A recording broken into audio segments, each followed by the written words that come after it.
All right. So first off, I'm a huge fan. I put you right up there with guys like Quentin Tarantino and Ryan Johnson as writer-directors who are seemingly able to bring their kind of unfiltered vision directly to the screen. And I'm wondering if that's actually true. Is there anything in Seven Psychopaths that you really wanted to keep in the movie that you had to cut out? No, absolutely nothing. Okay. The things you cut are usually for reasons of pacing and time, and like there'll be about maybe 20, 25 minutes of DVD extras, I think, but nothing that I was asked to cut out. Just stuff that, as funny as it was, and some of it's really funny, it just didn't help the pacing or help the story. Okay. But I always kind of try and set things up that such that I kind of wouldn't listen to a studio note anyway, but you don't want to be in a constant war with these people. Mm-hmm. So what you do is make sure the financing is such that no one has enough of a strong opinion to be able to make you change your mind. That's actually what I was going to ask next, because a lot of your material is really dark, to say the least, and I was wondering if you've ever gotten a lot of kind of backlash from the studios, people saying like, hey, could you rein this in a little bit? Like, what is that process like for you? No, I mean, on Bruges, it was, that was more, it was almost, most of the money came from Focus Features, so it was mostly American, and it was more of a kind of constant warfare about various things. Not really. I mean, they knew what the script was like, you know, and not a word really changed from the script of Bruges to the screen. Similarly with this, but because we'd structured it in a different way, there wasn't even the war anymore. There wasn't even the battle to get that vision across. But no, in this, I guess it was almost easier in some ways because they knew what they'd done with Bruges, and they kind of, I guess, wanted something similar for this. So it wasn't like it was going to be a surprise that this was going to be really fucked up. Yeah. Do you think that maybe winning the Oscar had anything to do with like getting a little bit of freedom? Have you been able to like notice any sort of ripple effects from that? I think maybe from the first one it might have helped, but I don't know, because like studios are always going to want to put they're always going to think they're right. Right. So I'm always going to think they're wrong. So it's actually more probably my theatre background and the kind of integrity or arrogance you get from doing things where you don't have to change a word, and it can be black as hell, and it can work, and it can sell too. You know, they can be. I mean, it's smaller than films, but it's to sell out on Broadway. It's still you have to do a lot of good. So it was almost that helped. But I was never really going to listen to a note. I'm more kind of the punk rock school of art. Cool. So yeah.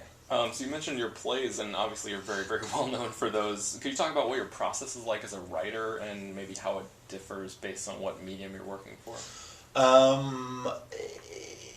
Process for a film, it was just harder to get my head around the idea of jumping around in time and geography, and then the jigsaw puzzle nature of a film script took me a while to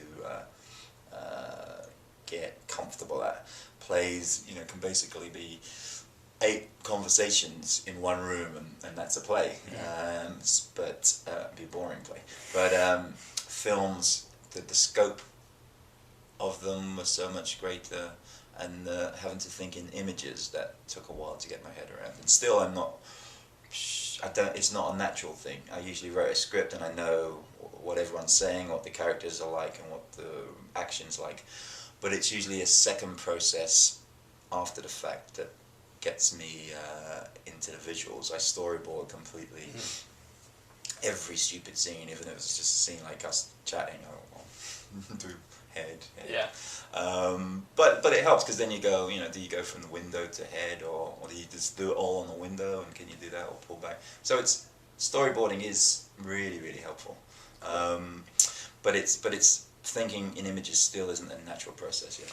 With Seven Psychopaths in particular, I just wonder about the genesis of the project. I know earlier you told us that you wrote it right after In Bruges, but before that movie was actually made. Yeah. And was this something where, like, because there are so many kind of different puzzle pieces to it, is it something where you kind of had the notion of, like, certain sections in your mind beforehand and then decided, like, oh, all of these separate pieces could actually fit into one movie? Or Not really, not quite. No, not quite like that. Because I think it would come out. It would feel like that. It'd feel like a jigsaw or a hodgepodge. It's just disjointed. Yeah. No, it was more. The Quaker Psychopath story was written as a separate entity, and it was more about thinking, well, that could work interestingly in a film. Where do we go from there? So that's when the idea of the writer who wrote that story came up. And that he had an idea of 7 psychopaths, but he didn't have the other 6. And he wanted it to be about peace and love rather than violence and bloodshed. So that's how it kind of began. But it wasn't so piecemeal. Okay. So a lot of directors, I think, find the actual act of directing kind of boring because they've already got the movie in their head. Are you as passionate about the act of directing as you are about writing? Or do you just kind of... Do you think that it's better that you direct your movies to make sure that your vision is exactly kind of hits the screen in the way that you want it? I definitely I haven't seen it perfectly in my head at all, and I'm very excited. I like actors and I like working with them and trying to help in any way I can. So that process of it is actually the most fun. And it'd be pretty screwed up if you didn't have fun with Sam and Colin and Christopher Walken in your film. Yeah, those guys are great. Yeah. So, and I think it kind of comes across how much fun everyone was kind of having. There was no moodiness or starriness from anyone. It was kind of like a rep company, like it was family, because I'd worked with obviously Colin before, but Chris and Sam, we did the play, and Woody I knew from before. So it felt, it was like, that was really joyful, and I didn't have... Even that, they take the characters to their own places too, so that's a lovely learning curve as well. So how is shooting in Los Angeles different from shooting in Belgium, like you did for In Bruges? Do you have any sort of interesting... The beer wasn't as good here. No, just the... in Bruges, I could get up at 10 to 8 in the morning, walk across town and be on set. Like, it was literally... everything was so small that you could walk there, which is kind of odd for in making a film. And the next day shooting would be 2 streets away, and so on and so forth. Here, Los Angeles is so big anyway that it was the scale of the shoot was grander. Yeah. Obviously, then when we go to the desert, it's even the scope goes out even more. It's a really great LA movie. There's like a lot of different areas that are... Well, I was hoping that we would have that LA as a character, not quite as much as Bruges, but to think along those lines, to have it be like a slightly new take on LA and see more of it than we usually do. That's why we thought really long and hard about locations and where would these characters live when they're not very successful LA people. That's why we shot a lot in Silver Lake and Echo Park, and down like Venice Boardwalk. But I loved Joshua Tree from when I went there like 10 or 15 years ago too. So all of those, we wanted to be have LA as a character almost as much as Bruges was in the last one. God knows where the next one's going. Yeah. The opening sequence of Seven Psychopaths features a really great reversal of expectations regarding hitmen, and obviously In Bruges was entirely about these 2 guys kind of hiding out after a botched job. Where does your fascination with hitmen come from? I'm not sure if it's a fascination. It's an easy... I guess like both in Bruges and in this, you set up the dynamic of hitmen to talk about something completely different. So and there aren't, I guess, many jobs in the world where people kill people and would then have to be forced to question that. So that's kind of like, so I'm not really fast, but they're convenient characters to hang a story on, I think. And conversely, in this one, it was kind of like, or set up the exact same premise and then kill it off, and that was more the fun of this. Yeah, that was really awesome. Thanks. Was it unexpected? Yeah, oh, totally. And the Jack of Diamonds as a character is such a cool character, too, and the way, I'm not going to say exactly what happens with that character, but the way that comes back around to the story later on, I thought was really well done. Cool, cool. Did you know who it was before? No, I didn't. I mean, I'm one of those people that kind of, like, tries to just let the movie take it instead of, like, really trying to think ahead too far or whatever, cool. but... so we won't talk about that one. Yeah. But speaking of that, one thing that you're able to do really well is always find a great balance between the humor and the violence in your movies, and why do you think those two things are so closely tied in your films?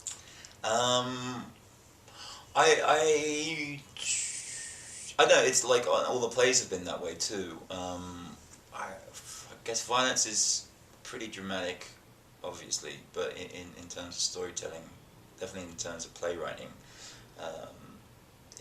it's dry. Is the humor just a release from the kind of...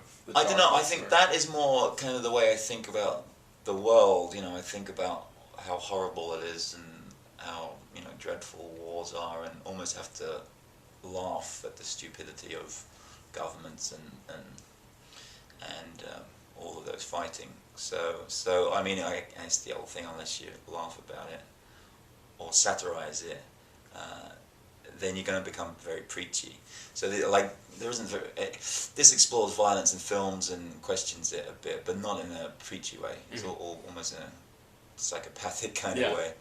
But still, it's out there. By the end of the film, I hope that it has been questioned, and it's not The Expendables 2. Yeah. It's not just saying violence and guns. Well, I think Chris's character says that it has layers in the movie, and like, again, with the whole kind of meta aspect of the film, where he even comments on what is going on in this story. What was that? Just more of like a fun angle for you to take, having those kind of like layering the film in so many ways, or is that? Yeah, I mean, it was fun and enjoyable at the script stage and at the filming stage. But it also allows you to throw a couple of little critiques in there about filmmaking and or Hollywood. You know, there's the line about you can't kill the animals in a movie, just the women, and it's very true of Hollywood. You know, like I got a load of notes about the potential violence towards the dog in this. At the same time as like numbers of women are killed, not a word, not a word. So and again, you don't want to be preachy about that, but you kind of want to take the piss out of it. Well, with there's also that line in there about how like it's tough out there for women and stuff like that, and I think it's Sam's character that kind of talks about that, right? Christopher, he says your women characters are terrible. Right, that's right.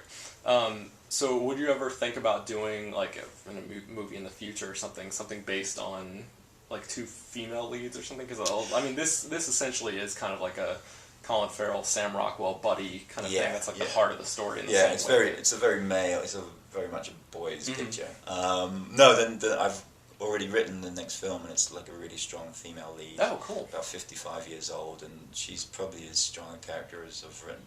And my early plays used to have very strong women characters. It's just the kind of, especially with Bruges, I've kind of gone to the other extreme. Yeah. But if there's any criticism of this for the weakness of the female characters, it's probably going to be valid. At least I know that the next one is going to be... But at least you mention it. At least you're aware of it. Yeah. You know, it's not... and also I think Myra, Hans's wife, is very strong. You know, that scene of hers with Woody is... I like her a lot. She's fantastic in it, the actress, Linda. And so that was an attempt to be a bit strong. Abby's character had a lot more on at the script stage, and we filmed more scenes with her and Colin and their breakup. So there was more to her character, but it just kind of slowed down the bromance angle. But yeah, next time I'll do better. Any more details you can share with us about that next project? Just kind of a basic premise or anything? It's not.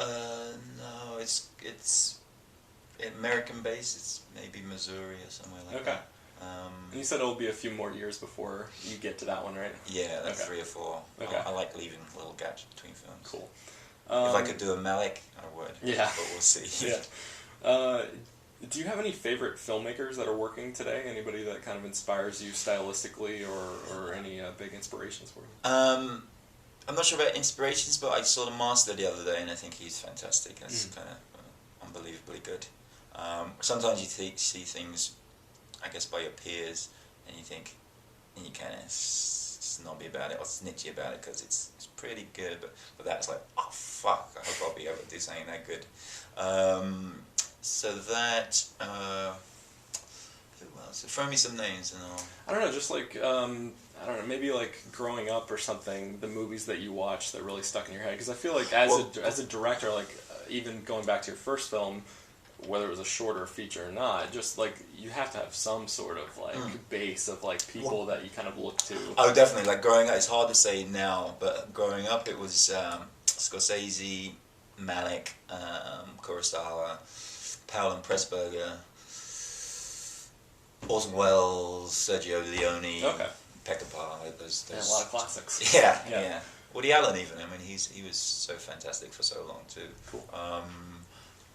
Yeah, I think that would be those are the biggest influences, I'd say. Cool. All right. Well, that's all I got. Thanks very much. Great. Thanks a lot. Appreciate it. That was nice.